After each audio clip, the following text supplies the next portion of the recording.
Sheriff Sarah Mackenzie's hand instinctively moved to her Colt revolver as the gunshot echoed across the desert wasteland, but the deafening roar that followed wasn't from any weapon she'd ever heard. The horizon had turned an ominous orange-brown, stretching like a massive wall of death approaching Copper Ridge with the fury of an ancient god. The sandstorm was moving faster than any horse could run, and Sarah knew that anyone caught in the open would be buried alive within minutes. The shot had come from somewhere near Devil's Canyon, where old Pete Morrison had been checking his cattle traps. Sarah spurred her mare Duchess toward the sound, racing against time and nature itself. The wind began to howl with increasing intensity, carrying with it the acrid smell of dust and something else, something that made her horse's ears flatten against its head in primitive fear. As they approached the canyon's edge, Sarah could see Pete's horse riderless and panicked, running in circles near a cluster of ancient mesquite trees. What she found next would haunt her dreams for weeks to come. Pete Morrison lay motionless beside a massive boulder, his rifle still smoking in his hand, but his target was unlike anything Sarah had encountered in her 5 years wearing the badge. An enormous golden eagle, easily twice the size of any bird she'd ever seen, lay dying nearby with its wings shattered by Pete's desperate shot. The creature's eyes held an intelligence that seemed almost human, and as Sarah approached, she noticed something that made her blood run cold. Clutched in the eagle's talons was a small bundle wrapped in what appeared to be Apache ceremonial cloth, and from within that bundle came the faint but unmistakable cry of an infant. Sarah's mind reeled as she tried to process what she was seeing.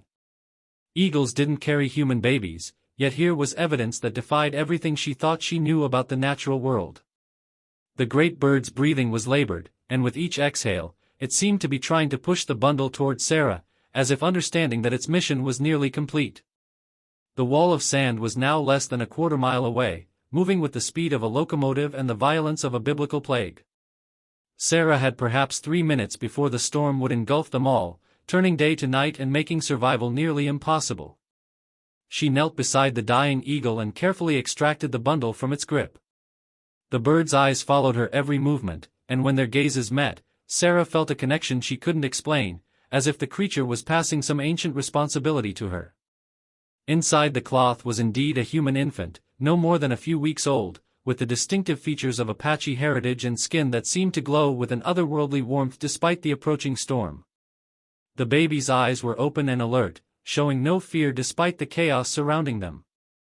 Around the child's tiny wrist was a braided cord made from materials Sarah didn't recognize, decorated with symbols that seemed to shift and change when she wasn't looking directly at them. Pete Morrison stirred as the first gusts of the sandstorm reached them, his voice barely audible over the growing wind. "Sarah, that thing, it wasn't natural. Came out of nowhere, flying straight as an arrow with that bundle.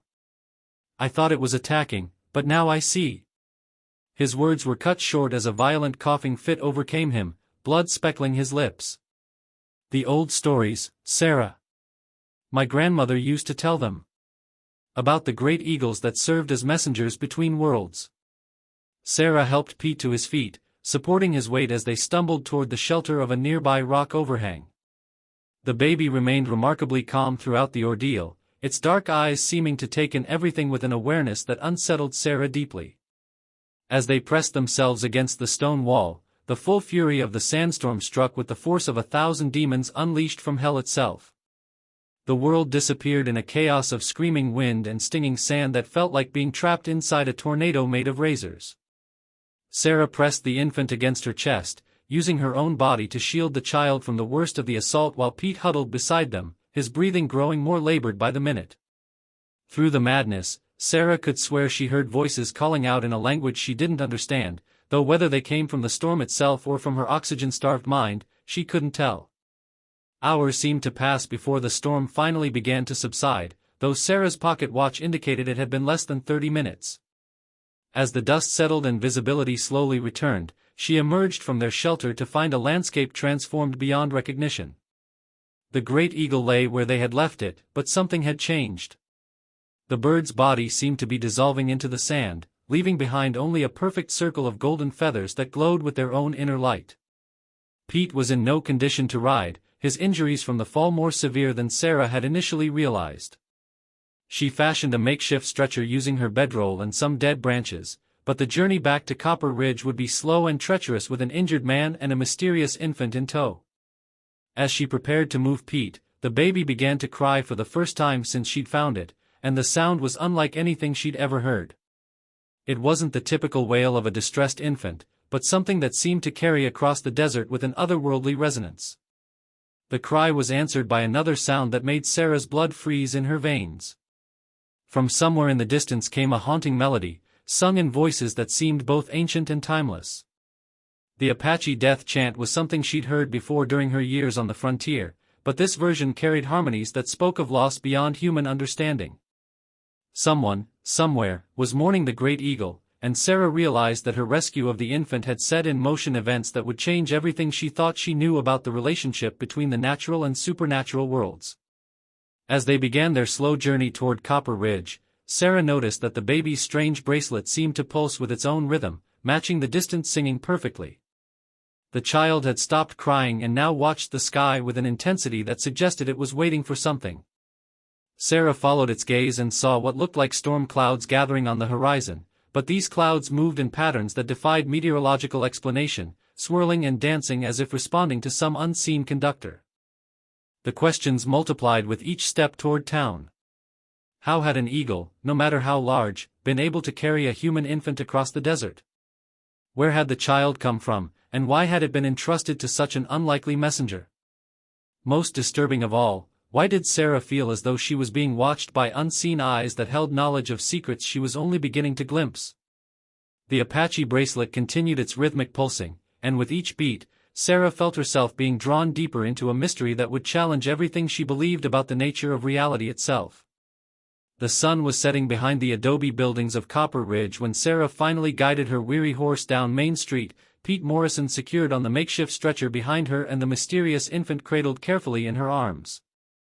The town's evening routine came to an abrupt halt as residents emerged from saloons, general stores, and boarding houses to witness the strange procession. Word traveled faster than wildfire in a frontier town, and within minutes, half the population had gathered to stare at the baby whose presence seemed to charge the very air with an electric tension that made horses skittish and dogs retreat to the shadows with their tails between their legs.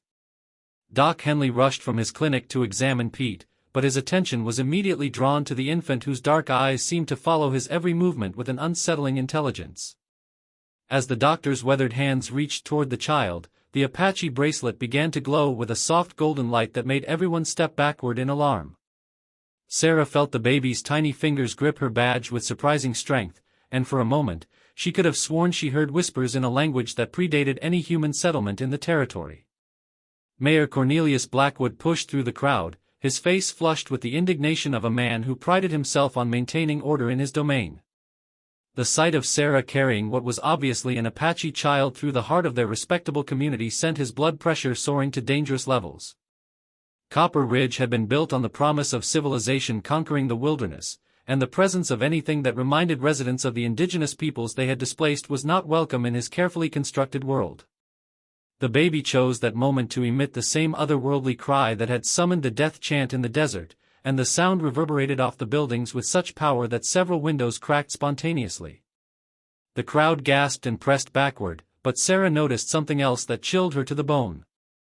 Every Apache artifact in the town's small trading post began to emit the same golden glow as the child's bracelet, creating a network of light that pulsed in perfect synchronization with the infant's heartbeat.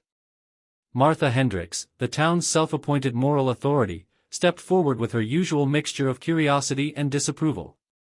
Her sharp eyes took in every detail of the scene before fixing on the strange bracelet that seemed to be the source of so much supernatural activity. As the preacher's wife, Martha considered herself an expert on matters both earthly and divine, but nothing in her extensive biblical knowledge had prepared her for the sight of an infant whose very presence seemed to bend reality around itself. Doc Henley finished his examination of Pete and approached Sarah with obvious reluctance. Years of frontier medicine had shown him wonders and horrors in equal measure, but the child in Sarah's arms represented something beyond his scientific understanding. When he attempted to check the baby's vital signs, his instruments behaved erratically, with his stethoscope picking up sounds that resembled distant thunder mixed with what could only be described as singing voices speaking in harmonies that human throats could never produce. The evening air suddenly filled with the sound of approaching riders, and Sarah's heart sank as she recognized the distinctive war paint and traditional dress of an Apache scouting party. The townspeople scattered like tumbleweeds in a hurricane, diving into buildings and slamming shutters closed with the rapid efficiency of people who had learned to fear such appearances. Only Sarah remained in the street, still holding the infant whose bracelet now pulsed so brightly that it cast shadows in the gathering dusk. The lead rider was a woman of perhaps 40 years, her face bearing the intricate tattoos of a Apache medicine woman and her eyes holding the kind of ancient wisdom that came from communion with forces beyond human comprehension. She dismounted with fluid grace and approached Sarah with measured steps, her gaze never leaving the infant whose presence had clearly drawn her across the dangerous terrain between Apache territory and the white settlement. Speaking in accented but clear English, the medicine woman identified herself as Ayana, keeper of the sacred eagles and guardian of the old treaties that most white settlers had either forgotten or chosen to ignore. Her voice carried the weight of generations as she explained that the child Sarah held was no ordinary infant, but the last of a bloodline that connected the Apache people to the great spirits that governed the natural world. The baby had been born during a convergence of celestial events that occurred only once every few generations, Ayana continued, and its survival was crucial to maintaining the balance between the physical and spiritual realms. The great eagle that had carried the child to Sarah was the last of its kind, a messenger between worlds whose death marked the end of an age and the beginning of something entirely new. As Ayana spoke, the golden glow from the bracelet intensified, and Sarah began to see visions that seemed to overlay the present reality like double-exposed photographs. She saw the desert as it had been centuries before, populated by peoples whose connection to the land was so profound that they could communicate with animals and read the future in the patterns of wind and sand. She witnessed the gradual encroachment of her own people, the systematic destruction of ancient ways, and the desperate efforts of the Apache to preserve something sacred in the face of overwhelming change. The medicine woman extended her arms toward the infant, clearly expecting Sarah to hand over the child without question. But as Sarah prepared to comply, the baby's grip on her badge tightened, and she felt a surge of something that could only be described as pure communication flowing directly into her consciousness. The infant was trying to tell her something vital that could not be expressed in words but only through the mysterious connection that had formed between them during their journey through the storm. Mayor Blackwood chose that moment to emerge from his office with a shotgun in his hands and a group of armed townsmen behind him. His face was set in the grim expression of a man who believed that superior firepower was the solution to every problem that couldn't be resolved through political maneuvering or financial intimidation. The sight of Apache riders in his town represented everything he despised about the untamed wilderness that constantly threatened his vision of progress and civilization. The tension in the air became almost tangible as the two groups faced each other across the dusty street. Sarah found herself caught in the middle, literally and figuratively, holding an infant whose significance she was only beginning to understand. The baby's otherworldly cry rose again, but this time it was answered by sounds that seemed to come from the earth itself.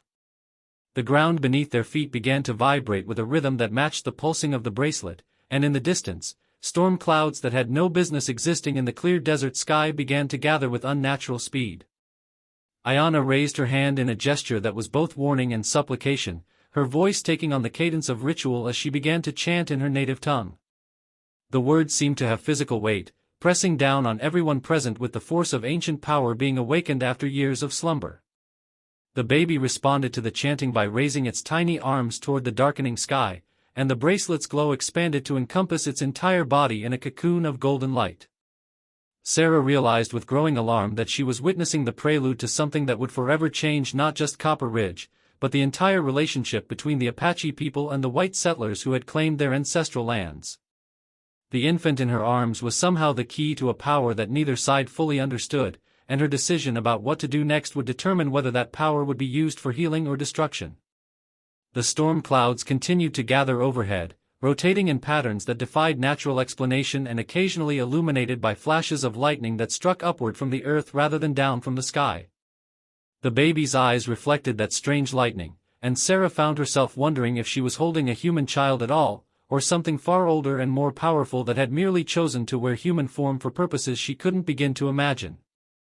As the first drops of an impossible rain began to fall from the cloudless portions of the sky, Sarah Mackenzie faced the most important decision of her life, knowing that whatever choice she made would echo through the generations and determine the fate of two peoples whose destinies had become inextricably intertwined in ways that none of them fully comprehended. Sarah Mackenzie felt the weight of destiny pressing down on her shoulders as the impossible rain continued to fall upward from the desert floor, each droplet glowing with the same golden luminescence that emanated from the infant's mysterious bracelet. The confrontation between Mayor Blackwood's armed men and Ayana's Apache warriors had reached a deadly impasse, with weapons drawn and fingers hovering over triggers, but the supernatural phenomena surrounding them made conventional violence seem suddenly irrelevant in the face of forces that transcended human understanding. The baby in Sarah's arms began to change in ways that defied rational explanation. Its skin took on an ethereal quality, as if lit from within by some divine fire, and when it opened its mouth to cry, the sound that emerged was no longer entirely human. The wail contained harmonics that seemed to resonate with the very stones of the earth, causing the adobe buildings of Copper Ridge to vibrate in sympathy with frequencies that had been silent since the world was young. Ayana stepped forward, her weathered face showing a mixture of reverence and desperate urgency that cut through the tension like a blade through silk. She spoke in English, but her words carried the cadence of ancient prophecies passed down through generations of medicine women who had guarded secrets too dangerous for the uninitiated to comprehend. The child, she explained, was born at the precise moment when 3 sacred eagles died in the sky above the reservation, their life force transferring into the infant at the instant of its first breath. The great eagle that had carried the baby to Sarah was the last guardian, the final messenger between the spirit world and the physical realm, and its death in the desert marked the end of a covenant that had protected both peoples for countless generations. Without the child's return to complete the ritual cycle, the barriers between worlds would continue to weaken until chaos consumed everything that both Apache and white settlers had built in the harsh beauty of the Arizona territory. Mayor Blackwood's face twisted with the skepticism of a man who had spent his entire life believing that progress meant the systematic elimination of anything that couldn't be measured, bought, or controlled. He raised his shotgun with trembling hands, his voice cracking with the strain of maintaining his worldview in the face of undeniable supernatural evidence. The golden light emanating from the infant was reflecting off his spectacles, creating patterns that seemed to write themselves across his vision in symbols he couldn't read but somehow understood at a level deeper than conscious thought. The armed townsmen behind him began to lower their weapons as the full impact of what they were witnessing settled into their minds like sediment in still water. These were men who had faced down bandits, hostile wildlife, and the harsh realities of frontier existence without flinching. But the sight of a baby whose very presence could manipulate the laws of nature itself challenged everything they thought they knew about the boundaries between possible and impossible. Sarah felt the infant's tiny fingers tighten around her badge once more, and this time the communication that flowed between them was so intense that she gasped aloud. Images flooded her consciousness with the force of a dam bursting, showing her visions of what would happen if she made the wrong choice. She saw Copper Ridge consumed by supernatural storms that would rage for decades, turning the thriving settlement into a wasteland where neither human nor animal could survive. She witnessed Apache lands transformed into cursed ground where nothing would grow, forcing the proud people to wander endlessly in search of redemption that would never come. But she also saw another possibility, a future where her decision could bridge the gap between two worlds that had been driven apart by fear, misunderstanding, and the relentless march of what white settlers called civilization. The baby's eyes locked with hers, and in that gaze Sarah found a wisdom that belonged to neither Apache nor white culture, but to something far older that had watched over the land since the first humans had set foot on the continent. Doc Henley emerged from his clinic carrying his medical bag, his scientific mind struggling to process what his eyes were telling him was happening in the middle of his orderly frontier town.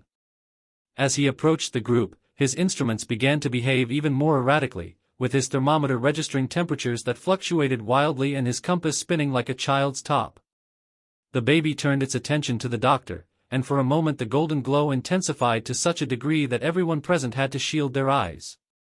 When their vision cleared, they found that the infant had somehow aged slightly, its features becoming more defined and its eyes holding even greater depths of ancient knowledge. The bracelet around its wrist had changed as well, the strange symbols now moving across its surface like living things that wrote and rewrote themselves in patterns that seemed to respond to the thoughts and emotions of everyone present. Martha Hendricks stepped out of her hiding place behind the general store, her usual moral certainty replaced by a humility that transformed her entire demeanor. As the preacher's wife, she had spent years lecturing the townspeople about the dangers of associating with the Apache, but the sight of the infant had awakened something in her that she recognized from her deepest prayers, when she had occasionally felt touched by a presence that transcended human understanding. The medicine woman Ayana began to sing in a voice that carried across the desert like wind through canyon walls, her words weaving together elements of Apache tradition with sounds that seemed to come from the earth itself. The baby responded to her singing by raising its arms toward the storm clouds that continued to gather overhead, and as it did so, the golden light expanded outward in concentric circles that encompassed everyone present. Within that light, barriers that had seemed insurmountable began to dissolve. Mayor Blackwood found himself remembering stories his own grandmother had told him about the indigenous peoples who had lived on his family's land back in Ohio, tales he had dismissed as folklore but now recognized as echoes of the same profound truths being revealed in the Arizona desert. The armed townsmen began to see the Apache warriors not as threatening enemies, but as fellow human beings trying to protect something sacred that they barely understood themselves. Sarah realized that the choice before her was not simply about returning the baby to its people or keeping it in the white settlement. The infant represented a bridge between worlds, a living symbol of the possibility that two different ways of life could coexist without one destroying the other. But that bridge could only be built if someone was willing to take the first step across the chasm of fear and misunderstanding that had separated the peoples for so long. The rain continued to fall upward, each glowing droplet carrying with it the hopes and fears of everyone present. The baby's otherworldly cry rose once more, but this time it was answered not by distant voices singing death chants, but by the sound of eagles soaring high above the storm clouds. Sarah looked up to see shapes moving through the impossible weather, great birds whose wings seemed to be made of pure light, circling the town in patterns that matched the symbols on the infant's bracelet. As the eagles descended, their forms becoming more solid and real with each passing moment, Sarah Mackenzie understood that she stood at a crossroads that would determine not just the fate of one mysterious child, but the entire future of the American frontier.